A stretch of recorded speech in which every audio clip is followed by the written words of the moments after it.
Hi అండి. అందరికీ good morning అండి. ఈరోజు మనం చెప్పుకోబోయే స్టోరీ యక్షుడి నవ్వులు. యక్షస్థలం అనే ప్రదేశంలో సోమగిరి అనే రైతు ఉండేవాడు. అతనికి భూవసతి, పశువులు ఉండేవి.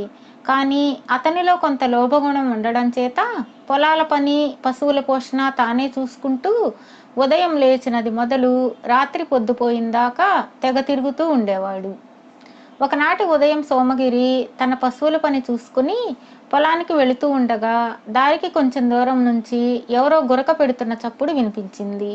సోమగిరి అటుగా వెళ్ళి చూసేసరికి కొన్ని చెట్ల మధ్య చాలా ఎత్తైన పుట్టగొడుగు, దాన్ని ఆనుకొని పడుకొని నిద్రపోతున్న మరగుజ్జు మనిషి కనిపించారు. మరగుజ్జు ఆకారము, పొట్ట, కుర్చకాళ్ళు, కుర్చ చేతులు చూసి అతను ఒక యక్షుడని సోమగిరి గ్రహించాడు. ఆ ప్రాంతంలో యక్షులను అప్పుడప్పుడు చూసిన వాళ్ళు ఉన్నారు.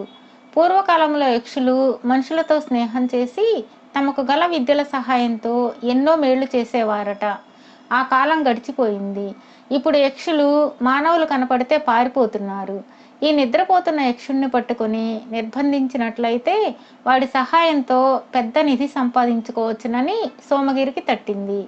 అందుచేత అతను చప్పున వెళ్ళి ఆ యక్షుణ్ణి పట్టేసుకున్నాడు. నన్నెందుకు పట్టుకున్నావు, వదిలిపెట్టు అని యక్షుడు ఒళ్ళు తెలిసి పెనుగులాడాడు.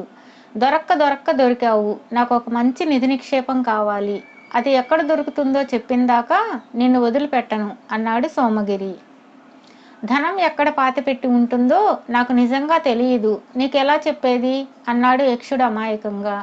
మంచిగా నువ్వు చెప్పకపోతే నీకు చెయ్యవలసిందేదో నేను చేస్తాను అని సోమగిరి యక్షుణ్ణి ఇంటికి తీసుకుపోయి భోషాణంలో పడేసి తాళం వేశాడు. ఒక నెల గడిచింది. ఒకనాడు సోమగిరి అడవి ప్రాంతానికి వెళ్ళి వస్తూ ఉండగా ఒక కలప దొంగ దొరికింది. అది అన్ని పక్కలా చెక్కి ఉన్నది. అది ఆ అడవిలోకి ఎలా వచ్చిందో సోమగిరికి తెలియలేదు.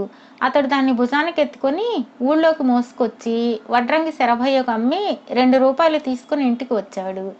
సోమగిరి ఇంట్లోకి అడుగు పెట్టగానే భోషాణంలో ఉన్న యక్షుడు వికవికా నవ్వడం వినిపించింది. సోమగిరి యక్షుడితో, నెల రోజులు నిర్బంధంలో ఉంచినా నీకు బుద్ధి రాలేదు. నాకు ఒక నిక్షేపం చూపించి నీ దారిన వెళ్ళక నీలో నవ్వుకుంటున్నావు. ఎంతకాలం ఇలా భోషాణంలో ఉంటావో ఉండు అన్నాడు కోపంగా. ఇది జరిగిన కొద్ది రోజులకే సోమగిరి ఇంటికి ఒక దూరపు బంధువు వచ్చాడు. అతడు సోమగిరితో కొంచెం సేపు కబుర్లాడి మళ్ళీ బయలుదేరాడు. భోజనం చేసిపోకూడదా అన్నాడు సోమగిరి బంధువుతో. ఆ బంధువుకు సోమగిరి సంగతి తెలుసు.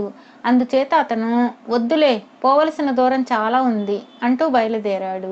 అతడు సోమగిరి ఇల్లు దాటి 10 అడుగులు వేశాడో లేదో పలుపు తెంచుకొని పారిపోతున్న పోట్లగుడ్డ ఒకటి అతన్ని కుమ్మి పడదోసి పారిపోయింది.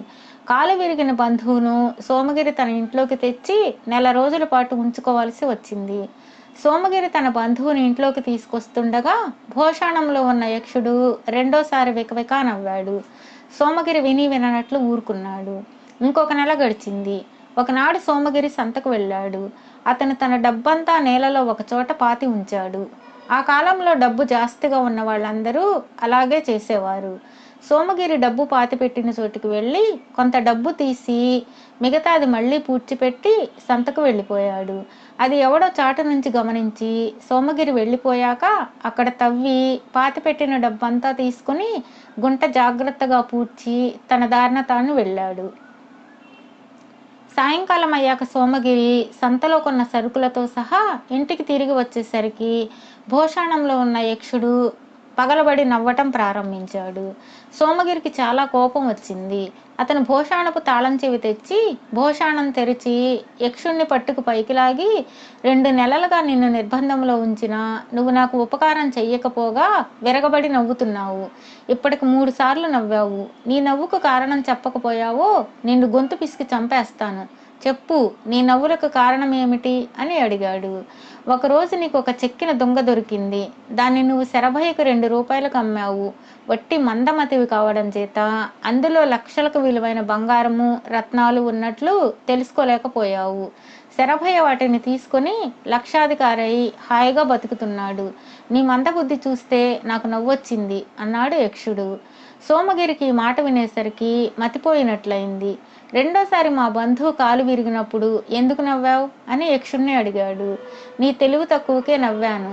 రాక రాక వచ్చిన బంధువులకు భోజనం పెట్టి పంపినట్లయితే అతనికి ఆ అపాయం తప్పేది. నువ్వు అతని భారం నెల రోజులు మోసే అవసరం కూడా ఉండేది కాదు అన్నాడు యక్షుడు. మరి ఇప్పుడెందుకు నవ్వుతున్నావు అడిగాడు సోమగిరి. ఎందుకంటే నువ్వు పాతిపెట్టిన డబ్బంతా దొంగ కాజేసుకుని వెళ్ళాడు. నువ్వు పొద్దున అందులో కొంత తవ్వి తీసేటప్పుడు ఆ దొంగ అది గమనించాడు. అది కూడా నీకు తెలియదు. నీ అంత తెలివి తక్కువ వాణ్ణి నేనెక్కడా చూడలేదు అన్నాడు యక్షుడు. నా డబ్బంతా పోయిందా అని గట్టిగా అరిచి సోమగిరి తాను డబ్బు పాతిపెట్టిన చోటుకు వెళ్ళాడు. ఒక్క రాగి నాణెం కూడా మిగలకుండా అంతా పోయింది. సోమగిరి ఏడుస్తూ ఇంటికి తిరిగి వచ్చేసరికి యక్షుడు కూడా పారిపోయాడు.